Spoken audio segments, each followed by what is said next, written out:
Bismillahirrahmanirrahim. Assalamualaikum warahmatullahi wabarakatuh.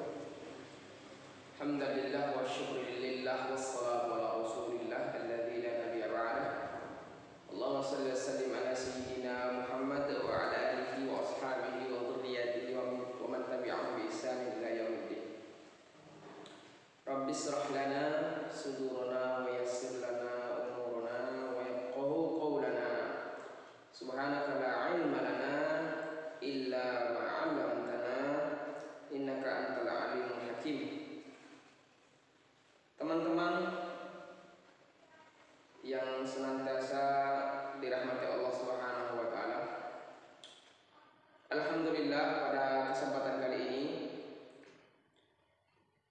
kita masih diberikan oleh Allah Subhanahu wa taala nikmat iman Islam, nikmat kesehatan, kesempatan. Juga pada pertemuan kali ini mari sama-sama kita senantiasa bersyukur dengan segala nikmat yang Allah telah berikan kepada kita. Maka rasa syukur itu menandakan bahwa kita mencintai Allah Subhanahu wa taala. Dengan segala perbuatan baik, di setiap nikmat Allah telah berikan, maka melakukan kebaikan-kebaikan dengan nikmatnya itu adalah bahagian daripada mensyukuri nikmatnya. Salah satu nikmat kesempatan, kesehatan, maka kita tunjukkan pada pertemuan kali ini bahwa kita masih bisa ikut di majelis ta'lim, majelis ilmu yang senantiasa sangat dianjurkan oleh Allah Subhanahu wa taala. Baik teman-teman semuanya, mohon maaf sebelumnya bahwa pertemuan kali ini adalah pertemuan di mana materinya ini materi untuk kelas 8 dan 9.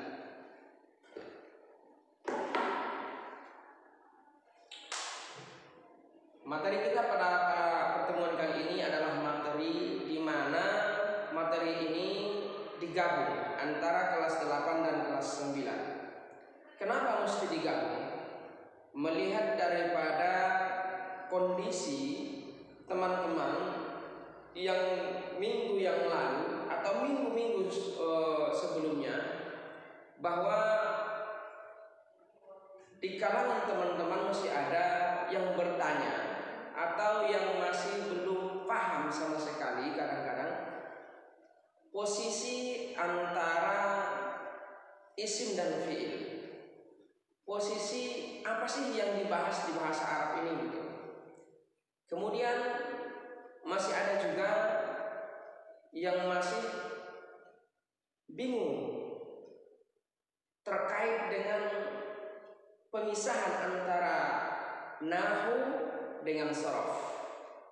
Baik, ini Bapak akan jelaskan dari awal. Semoga dari awal ini semua bisa mengikuti. Karena Bapak khawatir ketidakpahaman selama ini dikarenakan sebahagian daripada teman-teman ada yang memang tidak fokus atau bahkan tidak mengikuti gitu ya. Maka Bapak ulang kembali secara ringkas ya, atau bentuk ringkasan Bapak ulang dari awal, dari materi awal, bahwa apa sih gitu, yang dibahas di dalam bahasa Arab ini apa aja gitu ya. Baik, semoga bagi teman-teman yang sudah paham, sudah tahu, sudah pernah mendengar, sudah pernah mengikuti, semoga ini adalah tetap akan menjadi kebaikan buat Anda, menjadi pemahaman yang lebih paham, atau boleh jadi ini adalah bagian jariah atau ilmu yang mengalir nantinya. Baik teman-teman, Bapak akan bahas kembali dari awal ya. Semoga yang tidak paham jadi paham. Makanya Bapak harap kelas 8, kelas 9 di bab yang ini tolong difokuskan agar kita tidak balik terus ya ke belakang. Nah, ini mungkin yang terakhir Bapak akan bahas secara singkat padat tentang pelajaran kita sehingga nantinya mengerucut ke pembelajaran kelas 9 dan mengerucut ke pembelajaran kelas 8. Baik, mohon fokus semua ya, jangan lupa bismillah, berdoa, semoga kita mendapatkan kepahaman dan ilmu-ilmu yang barokah dari Allah Subhanahu wa taala. Baik teman-teman, dulu kita sering bahas ya, apa sih bahasa Arab ini? Bahasa Arab itu adalah bahasa yang Allah turunkan, bahasa teristimewa, sampai-sampai bahasa Arab ini bahasa Quran ya, yang Allah ciptakan, bahasa Quran. Kemudian bahasa surga, bahkan bahasa pemersatu gitu ya. Kenapa bahasa pemersatu gitu ya? Bahkan hampir seluruh dunia yang mengaku muslim senantiasa berbahasa Arab, minimal dalam sholatnya. Baik, oleh karena itu bahasa Arab itu kita akan bahas di sini. Yang pertama, di dalam bahasa Arab atau di bahasa Indonesia misalkan ada huruf. Misalnya pertama huruf, pembahasan paling kecil huruf. Misalnya A, B, C, D dan seterusnya. Ini dalam bahasa Indonesia atau abjad dalam bahasa Indonesia. Di dalam bahasa Arab ada yang namanya hurufun. Hurufun ya. Hurufun yaitu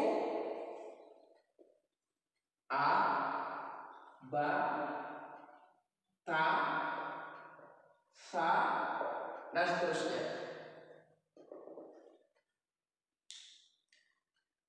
Di atas ini, di atas huruf ada yang namanya kata. Kalau dalam bahasa Indonesia disebut dengan kata. Contohnya misalnya kami. Susunan dari beberapa huruf menjadi kata. Kami. Ada K, ada A, ada M, ada I. Kami. Susunan dari huruf menjadi kata. Minum. Satu kata. Ya. Minum satu kata. M-I-N-U-M. Minum. Susu. Satu kata. Paham? Kata pertama susunan dari abjad kami. Ada K, ada A, ada M, ada I. Susunan kedua minum. Ada M, ada I, ada N, ada U, ada M. Susu. Ada S, ada U, ada S, ada U. Baik. Ini dalam bahasa Indonesia. Maka kita masukkan ke dalam bahasa Arab. Di dalam bahasa Arab ada yang dinamakan dengan kalimah. Kalimatun. Kalimah. Apa itu kalimah? Susunan huruf-huruf tadi sama. Kalau dalam bahasa Indonesia disebut dengan kata, kalau di bahasa Arab disebut kalimah, ya, kalimah. Kalimah adalah susunan dari beberapa kata atau beberapa huruf bahasa Arab. Beberapa huruf bahasa Arab digabungkan menjadi kata. Kata per kata. Contoh kita ambil kami, ya, nahnu. Nahnu. Gabungan dari nun, ha, nun menjadi nahnu, kami, satu kata. Atau disebut dengan kalimah, satu kalimah. Minum, nashrabu. Nashrabu. Minum, satu kalimat. Kemudian susu. labanun.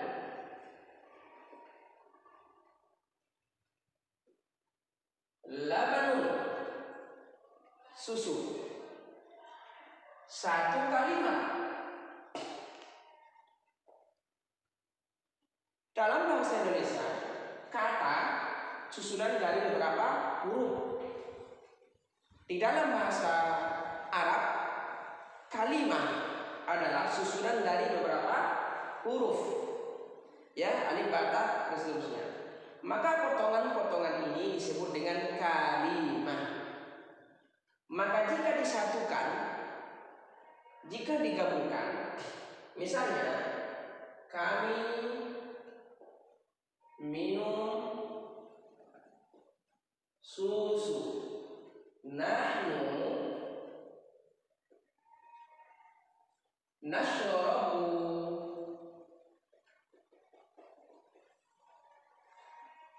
laban.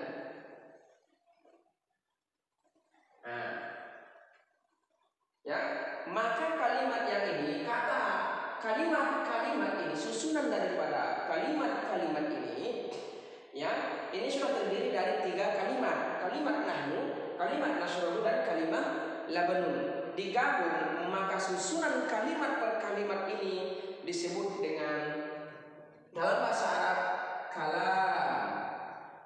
kalamun, atau juga disebut dengan qaul.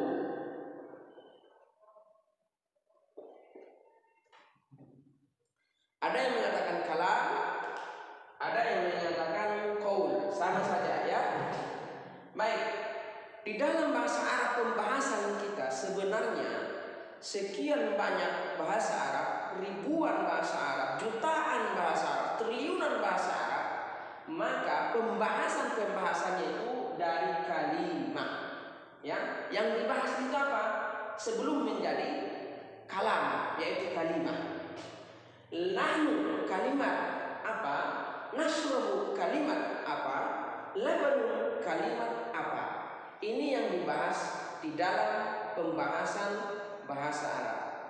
Maka oleh karena itu Bapak akan coba hapus ya, karena memang kita papan tulisnya serbaguna gitu. Maka Bapak akan hapus dulu. Mohon diperhatikan ya tadi uruntutannya atau rinciannya. Ya, maka pembahasan kita sesungguhnya di dalam bahasa Arab adalah kalimah. Maka Bapak harus huruf.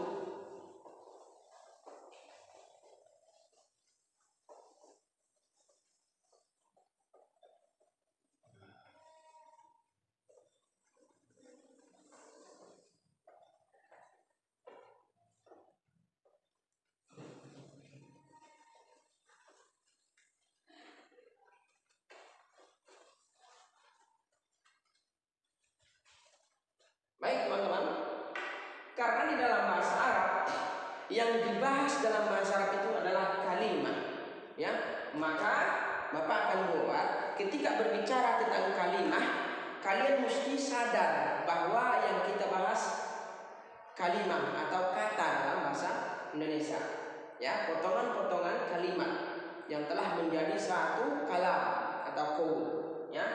Baik. Ketika berbicara tentang kalam atau kalimah, ya kalimah, maka yang dibahas nanti yang ini. Hal potongan-potongan seperti ini, yaitu kata kalau dalam bahasa Indonesia. Baik, Bapak akan coba hapus.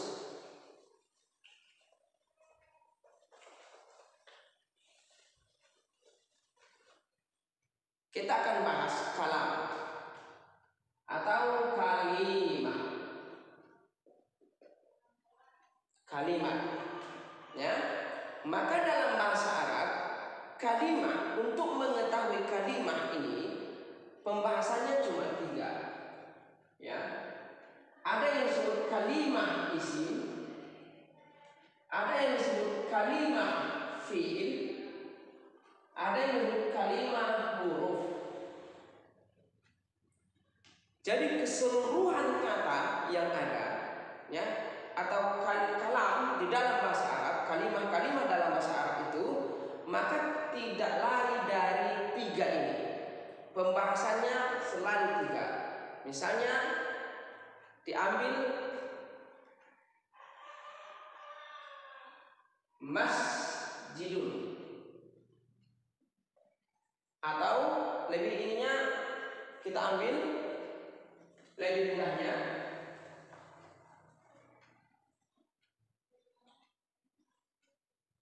Bismillahirrahmanirrahim.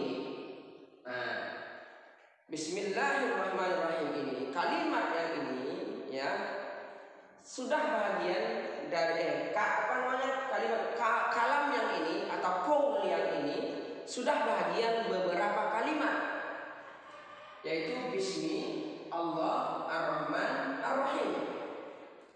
Nah, ketika disebutkan Bismi satu kalimat apakah ini? Maka dijawab isimkah dia, fiilkah dia, atau huruf.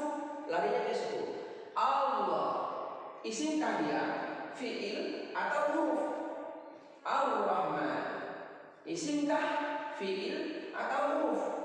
Ar-Rahim isim, fiil atau huruf. Begitu selanjutnya, begitu terus menerus dalam pembahasan kalimat dalam bahasa Arab apapun itu. Misalnya Allahu Akbar, Allahu Akbar misalnya. Ambil aja Allah satu kata atau satu kalimat, Akbar satu kalimat. Tinggal menyesuaikan apakah dia kalimat isim atau kalimat fiil. Begitu seterusnya. Ya. Misalnya Qul huwallahu ahad. Qul satu kata, huwa satu kata, Allah satu kata, ahad satu kata. Maka jika dia benar kata atau kalimat, ya satu kalimat, qul satu kalimat, huwa satu kalimat, Allah satu kalimat, ahad satu kalimat. Maka karena dia kalimat, maka harus disesuaikan kalimat apakah dia. Maka apakah qul ini kalimat isim atau fiil atau huruf?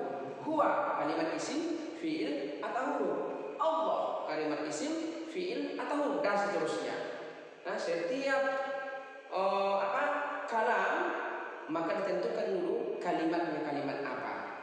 Baik teman-teman, begitu ya secara ringkas. Baik, kita masuk. Lalu bagaimana untuk mengetahui ini bismi ini kalimat isim atau fiil atau huruf? Bagaimana caranya?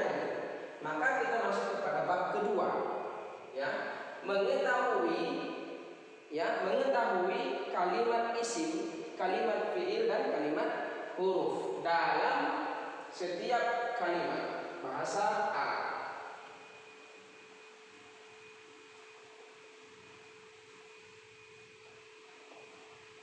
Maka masuk ke bab kedua.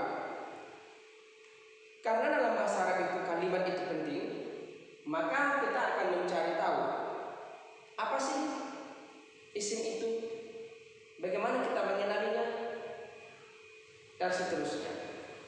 Kalimat isim adalah kalimat kata nama, ya, atau kata sifat, maka disebut dengan isim. Isim adalah kata nama atau sifat. Kata nama atau sifat. Sementara fiil adalah kata kerja atau sering disebut perbuatan, ya.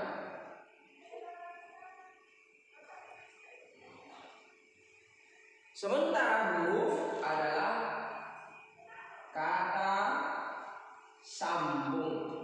Nah, pendekatannya seperti itu, ya. Isim kata nama atau kata sifat, kemudian fiil kata kerja, kemudian huruf adalah kata sambungnya. Baik. Kalau sudah begini, setiap yang berkaitan dengan nama, sifat, ya, maka dia disebut dengan isim. Kalau fiil, segala yang berkaitan dengan perbuatan, kelakuan, duduk, berlari, makan, minum, pergi, keluar, memukul, mengikat, mengejar dan seterusnya, itu dikatakan dengan fi'il, pekerjaan. Tapi kalau isim semua nama benda, ya, baik di langit, baik di bumi, baik di benda cair, benda padat, kayu, pohon, semuanya yang berbentuk memiliki nama disebut dengan isim. Atau sifat misalkan yang jelek, ya, yang bagus, kemudian yang tinggi, yang pendek, yang gemuk, yang kurus dan seterusnya, ya, maka disebut dengan kalimat isim. Kalau berkaitan dengan pekerjaan perbuatan, kalimat fi'il. Kalau sambung, kata sambung, maka disebut dengan huruf. Kata sambung itu apa? Misalnya ke, ya, saya berangkat ke pasar, nah, ke-nya. Atau dia baru datang dari, nah, dari itu, ya, dari masjid dan seterusnya, maka itu huruf. Baik, kita akan mencari tahu isim itu tanda-tandanya apa. Bagaimana kita mengenali isim? Bagaimana kita mengenali kata-kata sifat ini, ya, atau kata nama ini? Maka yang pertama ada dua, ya. Yang pertama dari segi arti. Dari segi arti tadi, kalau artinya tahu artinya atas nama misalnya atau sifat, maka disebut kalimat isim. Sama dengan fi'il. Apabila misalnya kita tahu bahwa ini adalah kata kerja, maka disebut dengan fi'il. Ya, ada dua. Pertama dari segi nama. Dua, tahu artinya. Tahu artinya. Yang kedua,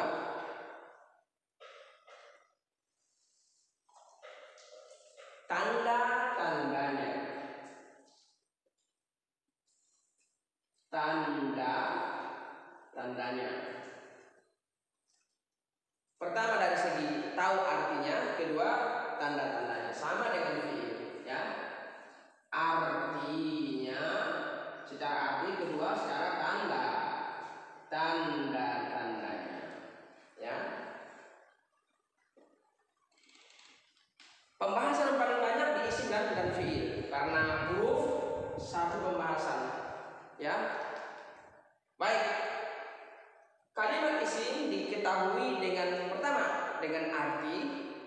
Apabila menunjukkan kata nama, kata benda, kata sifat, kata benda, maka sebut dengan isim. Fi'il apabila menunjukkan kata kerja, perbuatan, maka disebut dengan fi'il. Baik, isim apa tanda-tandanya?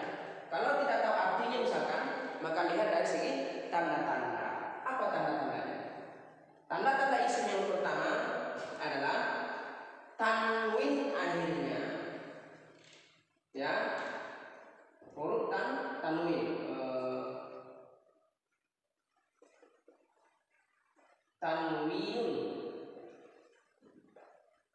Tanwin atau harakat tanwin, ya. Tanwin fathah, tanwin dhammah, tanwin kasrah, ya. Itu pertama, kalimat yang berharakat tanwin, ya.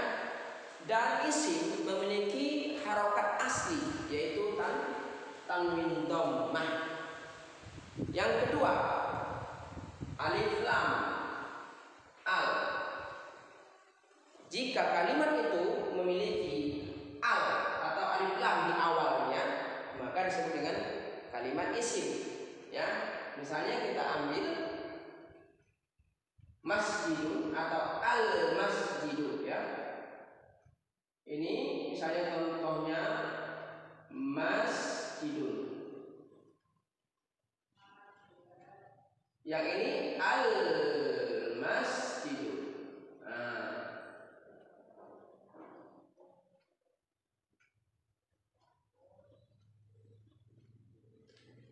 Masjidun atau al masjidun, ya. Ini pertanda isim. Masjidun tanwin, al masjidu al. Ini pertanda kalimat isim, maka pastikan dia adalah isim, kata nama atau kata sifat. Baik, ini, ya. Kemudian apalagi pertandanya? Pertanda kalimat isim masuknya huruf jar namanya, ada huruf jar yang masuk, ya.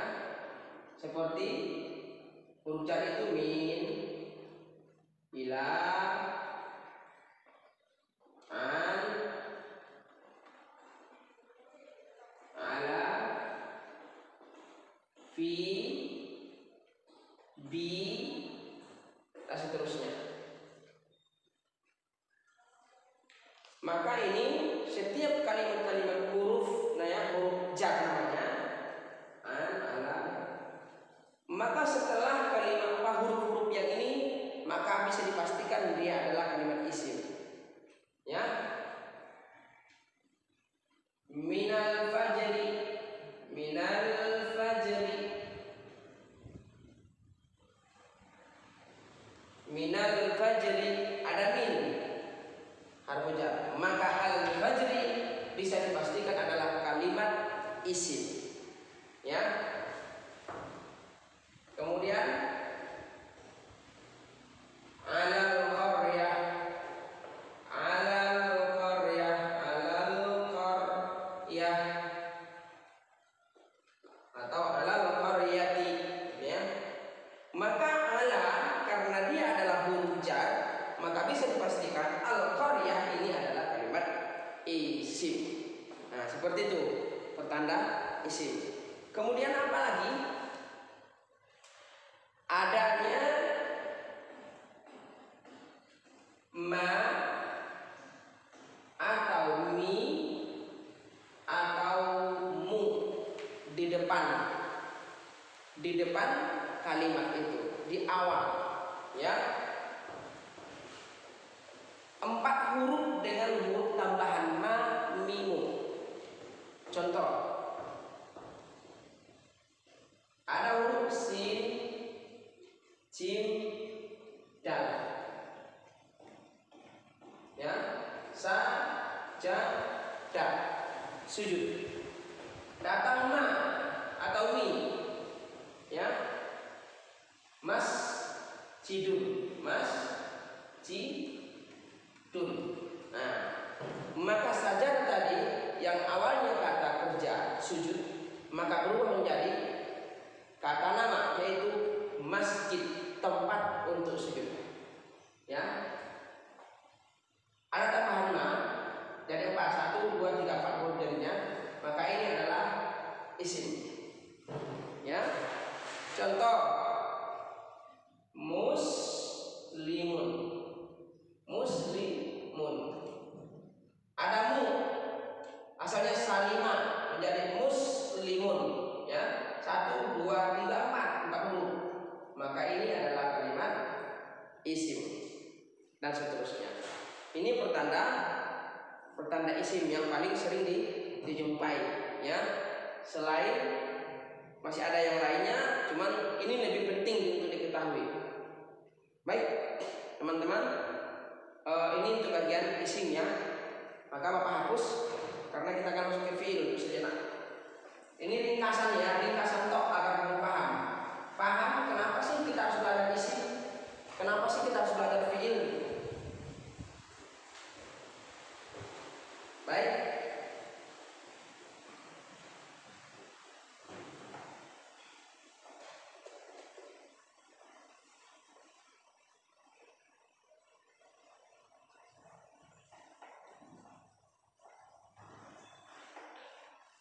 Baik, teman-teman. Setelah kita mengetahui fiil isim, ya. Setelah kita mengetahui pertanda isim, ya, apa sih kalimat isim itu, seperti apa, tandanya apa, dan seterusnya.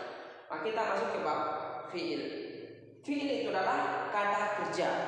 Segala yang berbentuk kata kerja disebut dengan fiil, ya. Fiil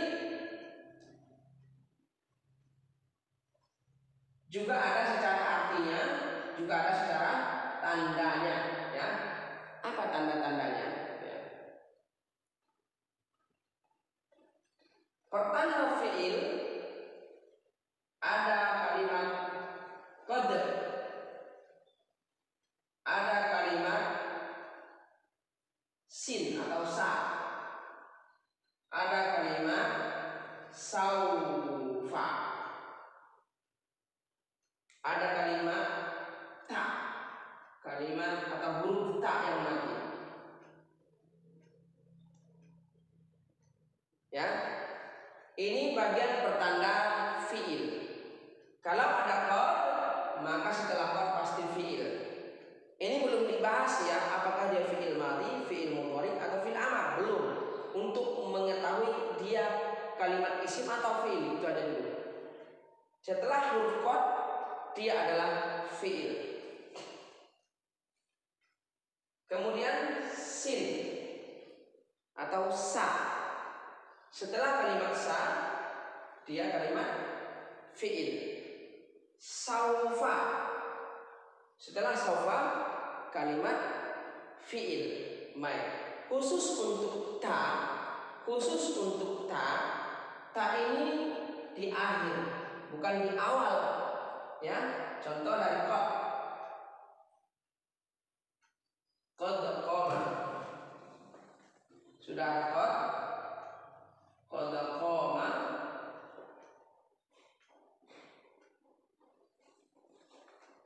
Qad qamat as-shalah.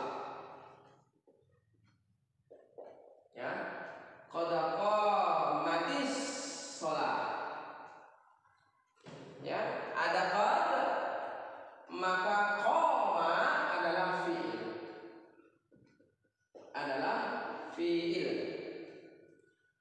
Ta yang ini asalnya nanti qamat.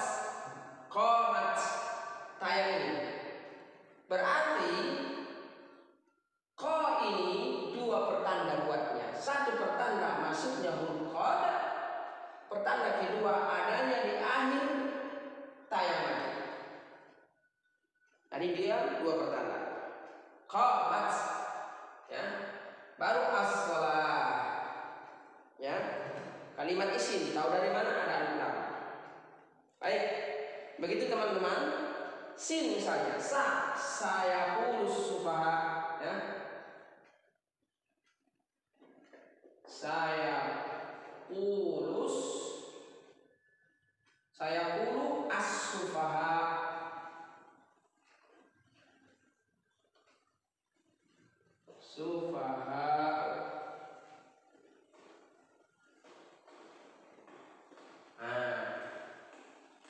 Saya pulu sufaha, maka sa di sini ada sin, maka yaqulu adalah fiil.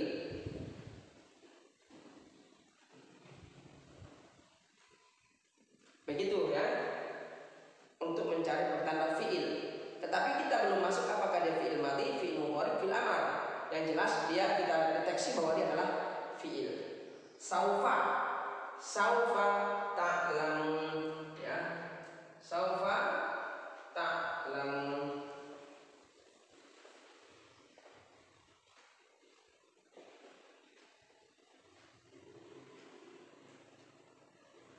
Saufa ta'lamun. Ada saufa, maka ta'lamun ini adalah fiil, yaitu kata kerja atau perbuatan. Begitu untuk mengetahui kalimat fiil dari segi tanda-tanda. Baik, khusus di fiil sudah ya, kita hapus.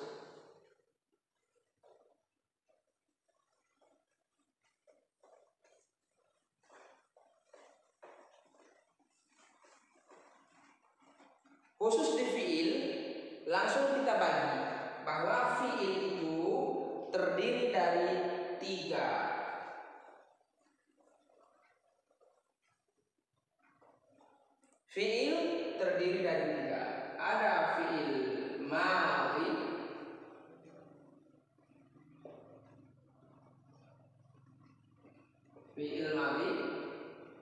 ada fiil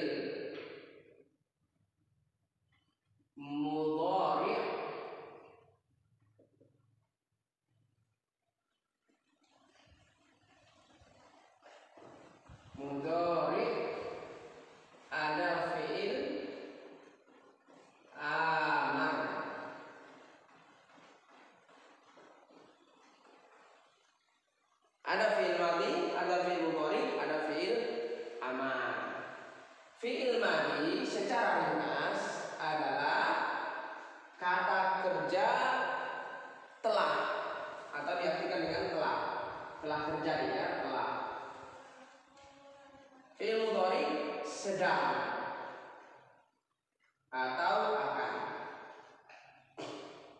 Fi'il amar perintah. Contoh kita ambil jalasa, fi'il mudhari, yajlisu,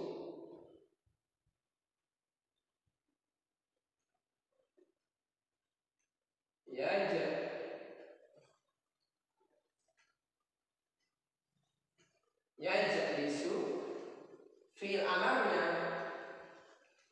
ijlis. Nah, kalau kita perhatikan, dia satu akar kata. Satu akar kata. Kenapa disebut dengan satu akar kata? Karena katanya sama. Ada jim, ada lam, ada sin. Ada jim, ada lam, ada sin. Ada jim, ada lam, ada sin. Satu akar kata. Jalasa menjadi yajlisu, menjadi ijlis. Telah duduk, akan duduk, duduklah. Telah duduk, akan duduk, duduklah.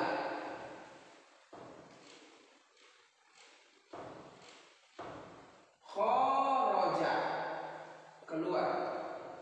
Fi'il mudhari'nya yakhruju, yakhruju.